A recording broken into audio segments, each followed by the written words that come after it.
I like people. I like paper people.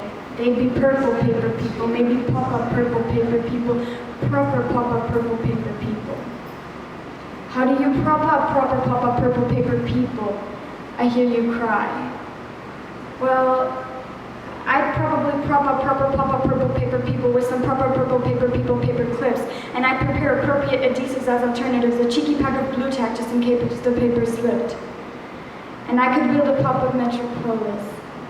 But I wouldn't want to deal with all the paper people politics, paper politicians with their paper-thin policies, broken promises without appropriate apologies.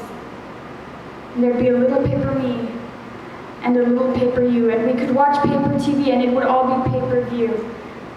We'd watch the paper puppy rappers rap about their paper package, and we watch the paper carriers get stuck in paper traffic on the A4.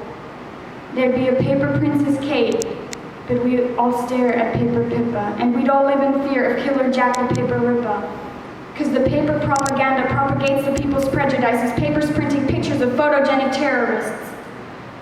There'd be a little paper me and a little paper you, but in a pop-up population, people's problems pop up too. There'd be a pompous paper parliament who remained out of touch and who ignored the people's protests about all the paper cuts.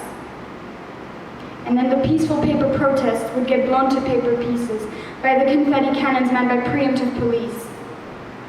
And there'd still be paper money, so there'd still be paper greed, and the paper piggy bankers pocketing more than they need, purchasing the potpourri to pepper their paper properties, while others live in poverty and ain't acknowledged properly. A proper poor economy where so many are proper poor and others remain in poverty, while the money goes to big wars, funding origami armies, building paper planes, while we remain imprisoned by our own paper chains. And the greater shame is that we always seem to stay the same.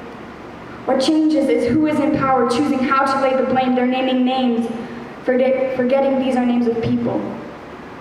I like people, because even when the situation's dire, it is only ever people who are able to inspire, and on paper, it's hard to see how we all cope. But in the bottom of Pandora's box, there's still hope, and I still hope because I believe in people. People like my grandparents, who every single day since I was born have taken time out of their morning to pray for me. That's 7,433 days straight of someone checking I'm okay, and that's amazing.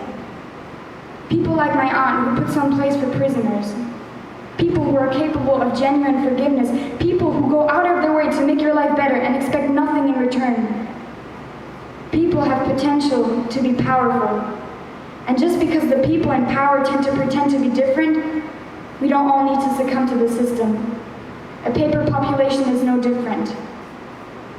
There'd be a little paper me and a little paper you, and we could watch paper TV and it would all be pay-per-view. But even if the whole world fell apart, we'd still make it through because we're people.